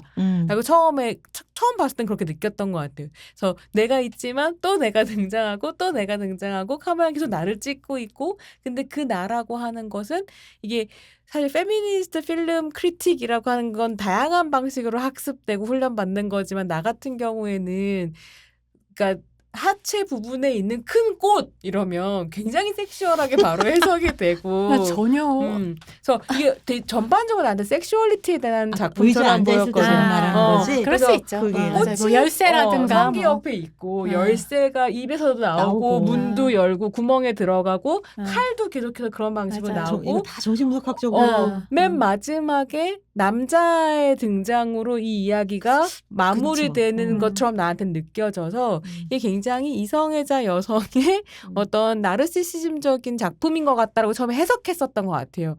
근데 이런 맥락들을 듣다 보니까 한편으로는 자기 자신을 자원으로 삼아서 영화 실험을 하고 그것을 대중적으로 파급력을 가지게 하는 하나의 전략이 한쪽에도 있었을 수도 있다. 그러니까 나의 스타성을 뭉개는 게 아니라 스타성을 활용하는 전략을 썼을 수도 있겠다라는 생각이 좀 들기도 했고 이제 대런의 작품들을 좀 이어서 보고 공부를 하면서는 이게 나르시시즘이 아니라 내가 어떻게 하나의 독립적인 개인인가가 아니고 개인이 아니고 되게 여러 존재로 나뉘어질 수 있고 그렇게 사람들과 섞여 들어갈 수 있다는 걸 지향했던 작품으로 해석할 수도 있을까? 그런 생각도 좀 드는 것 같거든요. 근데 자기 분열적일 수밖에 없는 게 자기가 제작자이기도 하지만 본인의 영화에서 계속 자기가 등장했던 것처럼 자기가 보여지는 어떤 이미지이기도 하고 사실 그것이 대부분 여성 창작자들이 겪는 전 분열이라고 생각을 하거든요. 그러니까 여기에 왜 거울이 이렇게 많이 나오는가라고 했을 거울도. 때 거울에 비춰진 이미지로서만 등장하는 게 아니라 거울 얼굴을 가지고 있는 반사판을 가지고 있는 혹은 렌즈를 가지고 있는 저는 카메라라고 생각했어요. 그래서 그럴 수 있어요. 그 카메라의 등장을 그러니까 그게 꿈속의 꿈처럼 보이기도 하지만 이미지 속의 이미지 혹은 카메라를 쥐고 있는 사람의 바깥의 컨텍스트 그러니까 안으로도 들어갈 수 있지만 아까 심평이 얘기한 것처럼 바깥으로 끊임없이 나올 수도 있는 이 두 가지를 다 가지고 있을 때 남성 감독이나 아니면 뭐 남성 배우들은 어떤 일관성이나 자아의 통일성이라고 하는 것이 가질 수 있고 분열적일 때조차도 굉장히 어떤 그 기반에는 안정성이라는 게 저는 분명히 있다고 생각을 하거든요. 근데 여성들 같은 경우에 내가 창작을 하면서도 카메라 앞에 반드시 서지 않아도 내가 이미지로서 보여져 왔던 어떤 역사라고 하는 것을 무시할 수 없잖아요. 난 이미지의 역사 속에서 이 이미지를 만드는 거기 때문에 그래서 그 분열이라고 하는 것이 저는 분명히 있었을 것 같아요. 그리고 그것이 우리가 이 영화를 페미니스트 필름 클래식이라고 했을 때는 그것이 상당 부분 많이 평가되어야 된다라는 생각도 좀 들게 되는 것 같아요. 그리고 그게 아까 얘기했던 그런 식의 파티걸 일종의 사교계의 명사 사실 굉장한 어떤 그 아방가르드계의 신에서의 어떤 스타 이런 어떤 존재로서 그것을 한편으로는 엄청나게 즐기고 여기서도 이제 동시에 같은 씬의 스타였던 뭐 아나이스니라든가 아니면은 그 무용 쪽에 있어서 일종의 스승과도 같은 역할을 했던 캐서린 던햄 같은 경우가 이제 증언하는 걸 보면 완전히 관종이었다고 얘기를 하거든요. 그리고 그거 굉장히 잘 활용했다.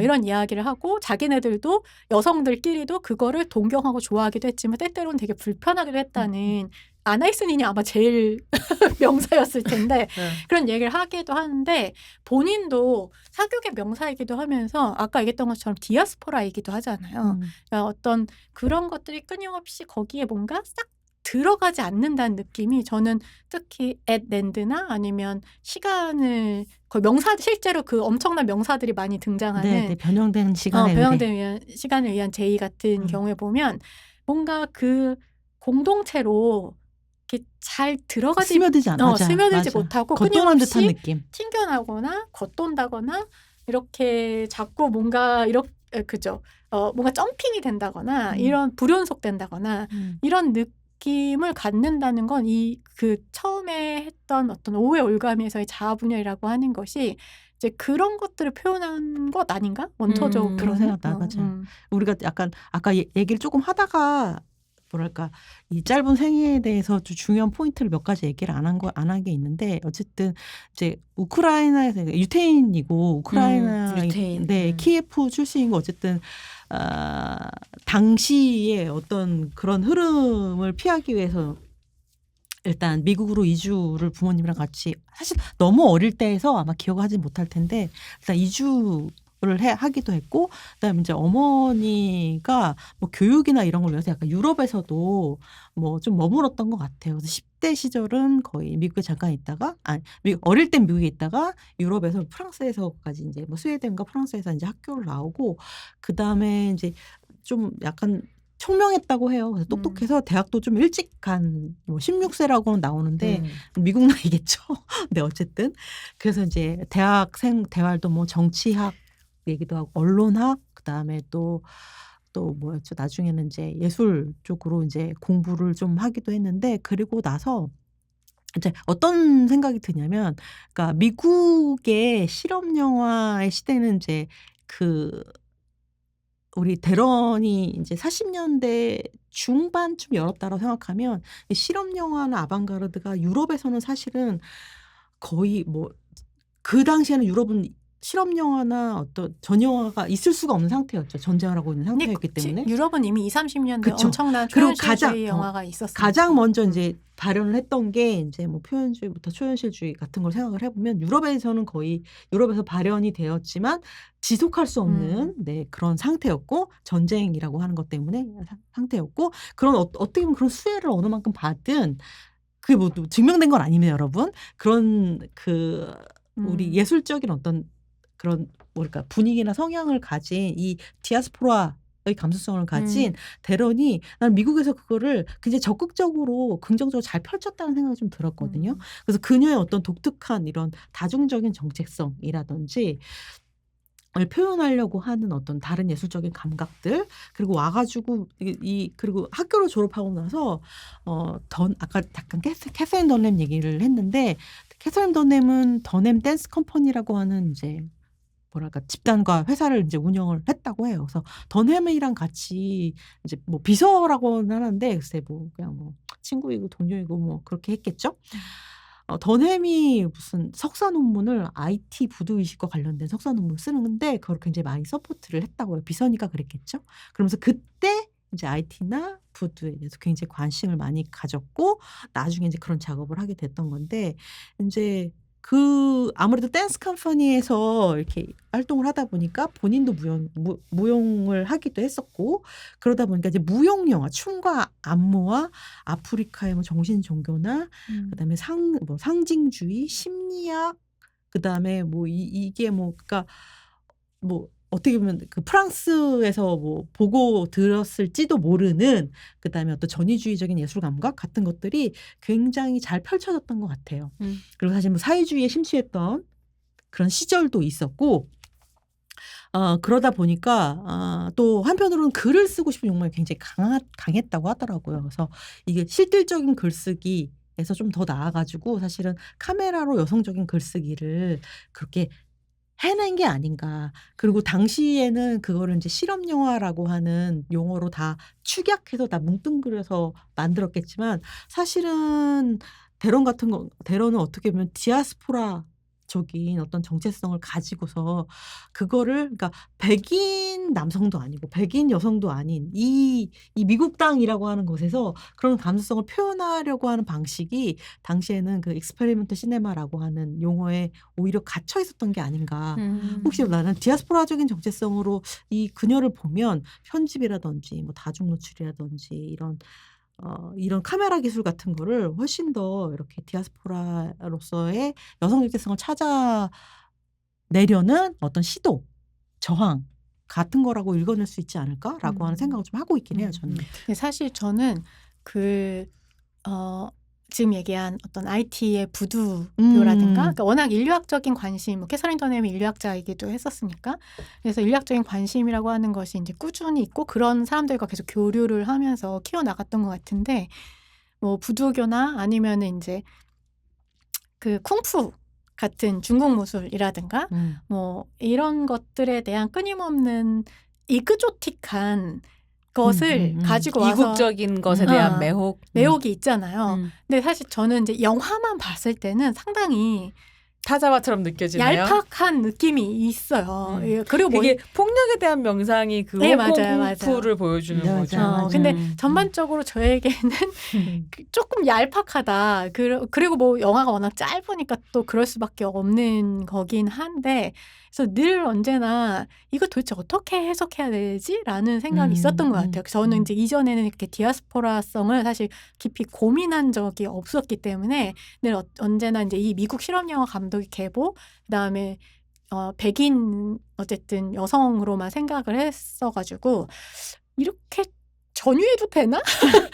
라는 어떤 비판적 생각을 더 많이 갖고 있었던 것 같아요. 근데 지금 이제 심평 얘기를 들어보면 이런 이국적인 것들에 대한 관심도 인류학적인 관심도 뭐 그런 데서 또 뭐 그리고 우크라이나에 있을 때도 유태계여서 이제 뭐 힘들었던 어떤 시간들도 분명히 있었기 때문에 그런 것들이 있었겠구나라는 이해가 더 저도 잘 되게 되긴 하는 것 같아요. 이게 사실 21세기에 미국을 사는 유대계가 가지는 백인성이라고 하는 것과 이제는 말하자면 어느 정도 가지게 된 백인성이라고 하는 것과 20세기 초중반에 유대인이 백인일 수 없었음에 대한 차이를 이해하는 건 되게 중요하겠다. 그러니까 피부색은 백인처럼 보일지라도 맞아. 문화적으로 전혀 백인으로 취급받지 못했기 때문에 어떤 식의 낙인이 계속 찍혀 있었기 때문에 그런 것들도 같이 고민해 볼 수 있겠죠. 그 생각해 보면 첫 번째 남편은 모르겠는데 두 번째 남편도 체코 출신이고 세 번째 남편도 일본계이잖아요. 맞아요. 그렇게 어떻게 보면 그리고 캐서린 더남도 흑인 그쵸, 모형 흑인 모형 안무가였기 때문에 같이 다닐 때 혼혈가이라고 생각했대요, 사람들이. 그러니까 그냥 일반 또 백인 앵글로색슨 백인 같은 분명히 또 않으니까 혼혈이구나 이렇게 생각했다고 하더라고요. 그래서 뭐 아직 뭐 제가 그런 글을 읽어보거나 그러지 못하는데 디아스포라성이 굉장히 중요한 이해 키워드 중에 하나겠다라는 생각이 저는 좀 많이 들었던 것 같아요. 우리가 얘기하기 전에 이제 오늘 본격적으로 녹음하기 전에 여러 가지 얘기를 했는데 우리 그 두 손평하고 조평은 오해 올가미보다는 사실은 다음 작품이었던 앳 무태서라고 뭐 땅에서 무태서라고 하는 작품이 훨씬 더 재밌고 좋다라는 얘기 많이 했거든요. 그 얘기 좀 조금 해주시죠. 가시죠. 네. 저는 그러니까 물론 영화적으로 보면 내러티브 살짝 정리가 되나요? 정리가 되나요? 바다에서 아까 이제 심평은 인어공주 같은 어떤 인어 아니냐 이런 얘기를 했었는데, 그러니까 결국은 인간이 아닌 어떤 다른 존재 아니냐, 인간의 형상을 하고 있는. 그래서 어쨌든 물에서 어떤 여자가 올라옵니다. 무트로 해변가로 올라오고 그 벼랑을 기어서 올라오면 이제 약간 점프 컷 같은 것이 되면서 그 사교계의 거대한 어떤 식탁 위로 올라오는 이런 방식으로 연결이 되죠. 영화 전체적으로는 엄청나게 혼란스러워요. 제가 지금 이렇게 하고 이제 이야기를 못 하는데 그 이유가 있습니다, 여러분. 그래서 장소도 계속 바뀌고, 등장인물도 바뀌고. 그래서 올라가서 어쨌든 거기서 어울려 보려고 하는데 제가 보기엔 이건 제가 해석하는 거예요. 지금 서사가 아니라. 근데 뭔가 여기에 잘 들어맞지 않아요. 그래서 결국은 계속 이 해변가와 벼랑과 뭐 이런 데를 왔다 갔다 해요. 근데 그 와중에 또 체스판이 있는데 이 체스판에 그러니까 오해 올감에서도 그런 장면들이 되게 많이 나오잖아요. 마법, 마술. 그래서 마술보단 마법에 훨씬 더 가까운데 뭔가 눈으로 이렇게 쳐다봤을 때 체스판의 말들이 움직이는 힘을 가지고 있는 초능력을 가진 것 같은 그런 존재로 나온다는 거예요. 그래서 저는 이게 나중에 이제 뭐 페미니스트 미학을 이야기할 때 시선의 문제가 되게 중요한데 오해 올감에서도 그렇고 엠랜드에서도 어떤 눈으로 봤을 때 그것을 움직일 수 있는 힘을 만들어내는 거, 여성의 눈으로 본다는 거, 이런 것들이 굉장히 오해 올감이부터 쭉 뭔가 일관된 관심 중에 하나이구나라는 생각을 좀 더 하게 됐던 것 같긴 해요. 그래서 뭐 이러고 저러고 하다가 결국은 다시 거기에 어울리지 못하고 바닷가로 가죠. 바닷가로 나오죠. 그래서 뭐 중간에 몇몇의 남자들을 만나서 같이 한 3명 정도를 뭐 연달아 만나게 되는데 길에서 네. 같이 걷는데 남자 4명 바뀐대요. 아 그래 3명 아니면 4명이 4명 그 4명이 누군지도 잘 모르겠어. 그러니까 뭔가를 세는 게 의미가 없는 아니 그래서 작품일 수 계속 있어. 근데 다른 다른 남자로 계속 다른- 바뀌어요. 근데 그 중에 뭐 케네스 앤건가 요나스 메카슨가가 한 명 있다던데. 아 그래요? 그렇대요, 아, 그 중에. 존 케이지가 있다는 난 또 존 얘기- 케이지가 존 케이지가 존 케이지다. 어. 그 있다고 하더라고. 어.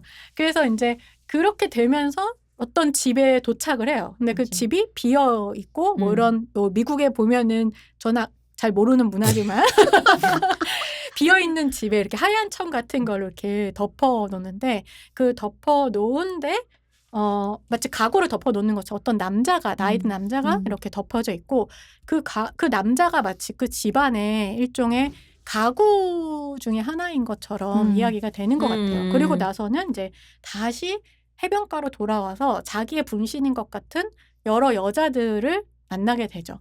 그리고 나서는 뭔가 이 여자들과 같이 어울려 놀고 어쩌고저쩌고 하다 이런 식의 또 교차 편집들이 막 이루어지다가 다시 어떻게 보면 그 집으로 돌아가지 않고 이 해변을 따라서 달려가는 모습으로 이제 끝이 나요. 저는 되게 해방적으로 느꼈거든요. 이 영화가. 그러니까 오해 올가미 같은 경우에는 아까 얘기했던 것처럼 결국은 보는 것과 보는 주체라고 하는 보는 자아와 그다음에 내가 보는 것 사이에 엄청난 정교한 쇼트와 역쇼트라고 하는 이 교차 편집이 있잖아요. 그래서 사실은 서사가 저는 생각보다는 되게 잘 된다고 생각을 해요. 첫 번째 씬에서 아까 얘기했던 것처럼 이렇게 얼굴은 보이지 않은 채 이렇게 배회하는 그러니까 올라가는 사람에 보이고 그다음에 그 사람이 낮잠을 자고 그리고 나서 눈동자에 클로즈업 한 다음에 눈동자가 이렇게 속으로 들어가게 되면 이건 주관적 꿈속의 주관적 시점으로 분명하게 들어가는 그런 어떤 서사들이 있고 그게 마지막에는 결국은 남자로 바뀌게 되면서 맨 마지막 라운드라고 해야 되나? 그렇죠. 거기서는 남편이 연기한 거예요. 하밀드가 등장을 해서 거의 똑같은 행동을 하는데 와가지고 그 남자가 결국은 이 여자의 어떤 이미지 혹은 카메라 혹은 렌즈를 다 깨고. 눈을 깨버리는 것처럼 보여지거든요. 어떤 면에서는 그 루이 보뉴엘의 그런 안달루시아 계열처럼 눈에 굉장히 집착하죠. 눈에 집착하고 그걸 다 깨버리는데 그게 결국은 본인이 죽는 것으로 끝이 나게 되는데 그러니까 결국은 그러니까 자기 폭력으로 결국 끝나게 되는데 앤랜드는 이 하미드가 같이 만든 게 아니라 하미드의 두 번째 부인인 하고 같이 만든 그러니까 그 사람이 촬영 감독을 한 영화예요. 그러니까 굉장히 정말 프리한 사람들을 보헤미안 한 남자를 공유했던 두 여성이 그쵸. 한 작품을 같이 만든 거죠. 그래서 이게 남성 평론가들은 이 앤랜드가 하미드가 빠지면서 되게 너무 지나치게 아마추어스럽거나 혹은 영화적으로 뭔가 완성도가 떨어진다고 많이 평가를 했었던 너무 흥미롭다. 난 이런 거 전혀 모르는 채로 나는 훨씬 더 앤랜드가 좋았는데 많은 사람들이 진짜 그렇게 왜냐면 이제 지금 오해 올가면 되게 정교하잖아요, 사실은. 근데 앤랜드는 그것보다 훨씬 더 점프컷도 많고 난 발산형으로 느껴져서 좋았던 것 같아요. 그러니까 오해 올가미는 들어가고 하는 맞아. 것에서 죽음으로 귀결되고 끝나버렸는데 얘는 사실은 오픈된 곳에 시작해서 공간들을 크게 쓰고 그렇긴 하죠. 몸도 훨씬 크게 쓴다고 맞아요. 느껴지거든요. 그리고 공간이 계속 변하니까 앤랜드 같은 자아도 경우는. 자기가 다 연기하는 게 아니라 그러니까 오해 올가면 다 분신이 자기 자신이잖아요. 근데 얘는 이제 두 번째 자아, 세 번째 자아 같긴 한데 그걸 다른 여자들이 연기한단 말이에요. 그러다 보니까 훨씬 더 그러니까 오해 올가미가 자아로 저도 집중했다면 앤랜드 그다음에 변형된 시간을 위한 제이 요걸로 가면 되게 집단으로 간다는 느낌이 들었어요. 그래서 이 앤랜드가 이제 그거의 어떤 분기점 그리고 드디어 어떤 면에서는 자기의 역량을 약간 하미드의 영향에서 좀 벗어나서 더 훨씬 더 많이 펼치고 훨씬 자유롭고 그 바바라 해머가 강의한 그 영상에 보면 이 바야드렌에 대해서 그 제시한 개념이 저는 너무나 적절했다고 생각하는데 창조적 지리학 크리에이티브 지오그래피라고 하는 말을 써요. 그래서 그건 오해 올감에서도 나오는데 쇼트를 연달아 이렇게 걷는 것처럼 붙이는데 이렇게 한 발 걷으면 그 다음 쇼트 한 발 또 걷고 걷는 것처럼 하는데 이게 다 다른 공간이에요. 맞아요. 그래서 되게 어떻게 보면 다른 공간들을 연달아서 붙이는 그래서 공간을 새로운 어떤 지리학을 창조하는 근데 그게 엔랜드에서는 그러니까 오해 올가미에서는 약간 한 장면 정도가 그렇다면 오해 올가미에서는 그거를 완전히 주제적이고 형식적인 것으로 확장하면서 그것이 해방을 가능하게 하는 것 같은 그런 어떤 느낌이 저는 들어서 엔랜드가 사실 더 재밌게 느껴졌던 것 같아요. 그리고 사실은 뭐랄까 몸의 움직임도 사실 엄청나게 잘 쓰거든요. 맞아. 이걸 영화적으로 얘기하면 정말 너무 저열한데 매치콧이라고 얘기할 수 있을 것 같은데 그 공간과 행동을 일치시켜가지고 그러니까 뭐랄까 편집의 뭐랄까 그런 그 시공간이나 그 다음에 주체의 어색함을 이렇게 뭐 그러니까 예술적으로 약간 승화하는 방식을 사용했다고 얘기를 할 수가 있을 것 같아. 무용 때문에 사실은 그런 커트들이 나왔다는 생각이 나는 들거든요. 그래서 그게 굉장히 흥미로운 뭐랄까 편집 방법 중에 지금 지금 밤은 굉장히 흔한 거지만 그래서 이렇게 그러니까 그거를 이제 대론도 약간 이렇게 얘기하는데 그러니까 리얼리티를 새롭게 창조한다라고 해서 창조적 리얼리티라고 얘기를 하는데 그러니까 다큐멘터리는 그걸 할 수 없다는 거예요. 그러니까 그러니까 헐리우드식 극영화는 배척하고 하지만 다큐멘터리도 리얼리티를 보여주지만 전이영화의 방식만이 이렇게 크리에이티브한 리얼리티를 만들어낼 수 있다라고 생각을 많이 했던 것 같아요. 손평은 그 엔랜드가 제일 좋았다고 한 그 이유는 뭐예요?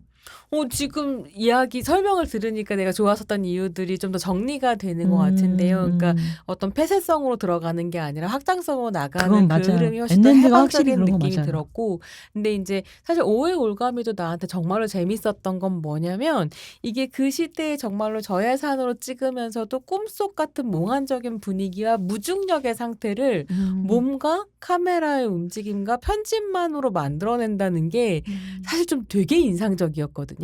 근데 그런 식의 어떤 현실감을 탈각시키면서 오히려 어떤 현상의 근본으로 가려고 하는 노력 같은 것들이 엔랜드에도 좀 이어졌었던 것 같고 거기에서 대런의 움직임도 되게 인상적이었던 거죠. 그래서 몸을 잘 쓰는 사람이기도 하고 그 몸의 움직임이라고 하는 걸 감각하는 그 신체성이 이 사람한테는 어떤 필름의 느낌이거나 카메라의 느낌 이었던 걸까? 그래서 그걸 그렇게 카메라로 많이 포착할 수 있는 거라고 생각했던 걸까? 뭐 이런 생각도 좀 하게 되고요. 근데 어쨌든 그렇게 몸이라든지 어떤 실험적인 어떤 거를 가장 실험했던 건 사실 나는 맨 마지막 작품 더 베리 낫인가? 그 작품인 것 같거든요. 그래서 더 베리 낫이 뭐예요? 반전시켜가지고 무용 영화인데 여러분들은 그거를 제목이 한국말로 뭐라고 번역해요? 더 베리 낫이던데. 더 베리 나잇 밤의 눈. 밤의 라신 라시라는 줄 알고. 더 베리 나잇이라고 하는 작품 굉장히 극단적으로 실험을 했던 것 같아요. 완전 우주를 펼쳐놓고 밤하늘. 더 베리 아이 오브 나이트. 더 베리 아이 오브 나이트 인 것 같은데, 그러니까 우주 밤하늘을 펼쳐놓고 거기에다가 댄서들을 이렇게 배치하는 방식. 그러니까 어떻게 보면 되게 아무렇지도 않은 것 같은 설정인데 어쨌든 춤의 공간 자체를 엄청 바꿔놔가지고 그러니까 새로운 움직임을 보여주는 그러니까 앵글도 굉장히 계속 변하거든요. 그게 굉장히 엄청난 시도였던 것 같아요. 근데 필름 자체도 그다음에 그걸 다 반전시켜버리잖아요. 다. 그 모습 그대로가 아니라 다 반전시켜버리는데 그러니까 변형된 시간의 의뢰의 마지막 부분 보면 그 여자들을 마지막 부분에서 반전시키거든요. 두 명의 여성을. 그런 걸 보면 진짜 뭐랄까 어쨌든 기존의 기존의 구조, 그다음에 남성 중심적인 어떤 서사 진행 방식 이런 거를 다 싫어했던 것 같아요. 주변적인 그 모든 것. 그래서 나는 제가 생각하기에는 이런 걸 디아스포라의 정체성을 중심으로 해서 전체를 한번 꿰보면 재밌겠다라는 생각이 들었거든요. 네, 그 오해 올가미에서 저도 되게 재밌었던 것 중에 하나가 이게 첫 번째 챕터는 사실 그 뭐 물리적인 어떤 현실 그러니까 현실적인 물리 법칙이라고 하는 것을 거스르지 않잖아요.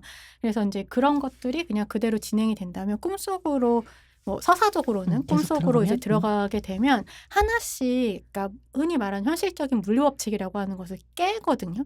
첫 번째는 이제 중력을 깨는 방식. 그게 그래서 너무 재밌었어. 업사이드 다운 이렇게 뒤집어지는 방식으로 얘가 걷는다든가. 그다음에 두 번째는 어떤 그 뭐라 해야 될까 잡아당기는 어떤 힘이라고 해야 될까요? 양쪽에서. 그래서 계속 그 계단을 올라갈 때 양쪽으로 한번 이렇게 자력이 마치 있는 것처럼 이렇게 부딪히면서 올라가는 장면이 있는데 이제 그런 거라든가 아니면 마술적으로 그러니까 사물들이 자기가 알아서 마치 생명을 가지고 있는 그 바이탈리티에 대한 정말 생각이 있었던 것 같아요. 그래서 생명을 가지고 있는 어떤 그런 존재들처럼 자기가 알아서 막 움직인다라든가 물건이 영을 가진 것처럼. 예, 그런 것들이 굉장히 그런 물리 법칙을 그러니까 바꾸고, 그러니까 그게 단순히 인간 신체의 움직임뿐만이 아니라 주변 환경에 보이지 않는 것까지 다르게 어떤 상상하는 그런 것들을 좀 구현한 것 같아서 그게 진짜 좀 재밌었던 것 같아요. 조평이 얘기한 거를 좀 뭐랄까 대런이 그 자기의 그 영화론을 하는 에너그램 책에서는 어떻게 얘기하냐면 과학하고 그걸 비교를 하거든요. 물리 법칙이라고 설명을 하잖아요. 그러니까 당시는 어떻게 보면 그 원자폭탄이 빵 터지고는 그 시기였고 과학에 대한 맹신이 이제 막 시작되려는 시기였는데 대런 같은 경우는 그런 과학이 답보하는 리얼리티에 반대되는 방식으로 예술을 사용하고 싶었던 것 같더라고요. 예. 그게 딱 그걸 느꼈네. 그래서 그러니까 대런이 그렇게 마법에 대한 관심이 실제로 많았다라고 주변 사람들이 계속 증언을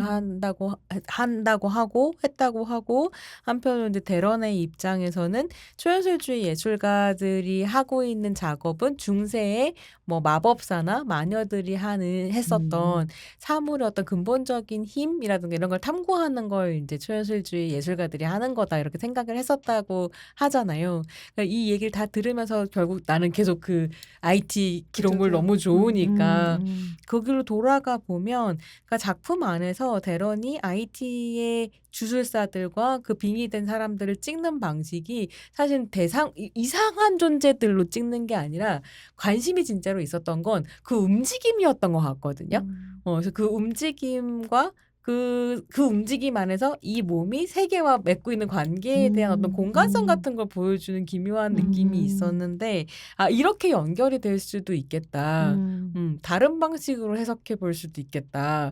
이런 생각이 들죠. 그러니까 이런 사전 지식이 없이 그 작품을 그냥 보면 내가 학습된 대로 또 그 이미지를 볼 거 아니에요. 맞아요. 우린 이미 많은 걸 알고 있기 때문에. 빙의된 이상한 주술사 이렇게 해석했을 수도 있겠지만 움직임에 대한 이야기로 바뀌는 거죠. 좀 재미있다는 생각이 드네요. 그게 뒷얘기긴 한데 실제로 이제 그 펀드를 받았잖아요. 그럼 펀드를 했을 때 기획서가 있었을 거 아니야. 그럼 그대로 마무리를 해야 되잖아요. 근데 이 영화를 끝끝내 마무리를 못했잖아요. 마무리를 못했다는 거야.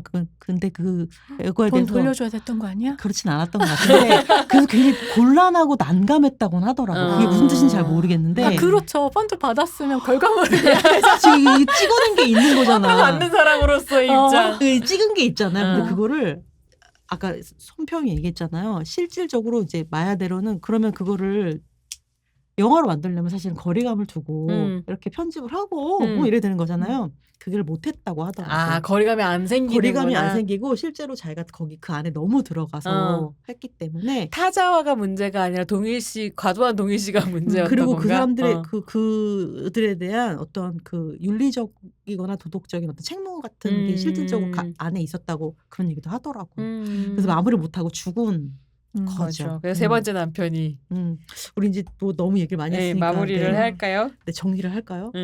그래서 어쨌든 글쎄요, 이제 페미니스트 필름 클래식에서 마야 데런과 이제 오해 올가미를 다뤘는데 이게 글쎄 여성주의 우리가 필름에서 의미가 있다라고 한다면 물론 실험 영화에서 어떤 선구자적인 역할을 했다라는 것과 그다음에 당시 헐리우드 영화계에 반대되는 입장에서 자기 시의 새로운 어떤 영화적인 전략을 해서 짜려고 했다라고 하는 점, 그다음에 우리가 지금 얘기했던 것처럼 어쨌든 디아스포라의 정체성을 가지고 주변에 대한 어떤 것, 그다음에 과학이나 주류가 하려 하지 않았던 어떤 것들을 인류학적으로 끊임없이 관심을 가지고 했다라고 하는 점, 그다음에 오해금 같은 경우는 실질적으로 여성 주인공, 여성의 정체성이 뭔지, 그러니까 여성의 공간이라고 하는 이 집이라고 하는 공간이 얼마나 불안이나 공포나 이렇게 늘 침입당할 수 있는 곳인지에 대한 그런 걸 잘 표현해내는 그런 텍스트였다라는 그런 분석 같은 것들도 있거든요. 그래서 그런 것들로 우리가 이 마야대련과 오해 구물을 다시 한번 보시면 훨씬 흥미 있을 것 같다. 그리고 우리가 언젠가 시간이 되면 이런 것들을 연결을 해가지고 네, 차학경 얘기나 딕테 얘기도 할 수 있지 않을까? 네, 그런 여지를 남겨두면서 오늘 이렇게 정리를 해보도록 하죠. 네. 말도 안 되는 네, 얘기 말이 안 되는 아니요. 어려운 왜 얘기일 수 있는데 여러분들 재밌게 들어주시면 좋겠고 네, 오해 그물 정도는 찾아보시면 좋겠습니다. 네. 오해 올가미? 오해 그물, 오해 올가미 뭐 그렇게 근데 많이 번역이 작품 됩니다. 얘기를 들어보니까 오해 그물이 맞는 번역이겠네. 저도 그렇게 생각해요. 뭐 다양하게 얘기하고 여러분들은 올가미로 할 것인지 그물로 할 것인지 판단해 보시고 네 오늘 그러면 여기서 마무리하도록 하겠습니다. 그러면 우리 다음 시간에 5화에서 만나도록 하시고요. 네 여러분들 모두 네 구독과 알림과 좋아요. 아, 그거 우리 좋아요. 잘 안 해쳤었구나. 네 해주시면 좋겠습니다. 친구한테 꼭 알려주시기 바래요. 공유해주시고요. 네. 여러분 댓글 남겨주세요. 쓸쓸해요. 네, 댓글. 쓸쓸. 그럼 오늘 여기서 마무리하도록 하겠습니다. 그럼 다음에 봐요. 안녕. 안녕. 안녕.